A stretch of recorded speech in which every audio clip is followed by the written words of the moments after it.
Hello everyone, আজকে তোমরা আরও দুটো নতুন ইডিয়াম শিখবে।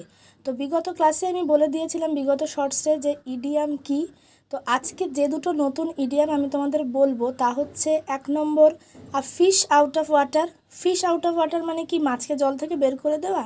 না, ফিশ আউট অফ ওয়াটার হচ্ছে এমন একটা পরিস্থিতি যা কিনা খুব অস্বস্তিকর, আনইজি কন্ডিশন। যেমন having come from the city the boy felt like a fish out of water in the remote village.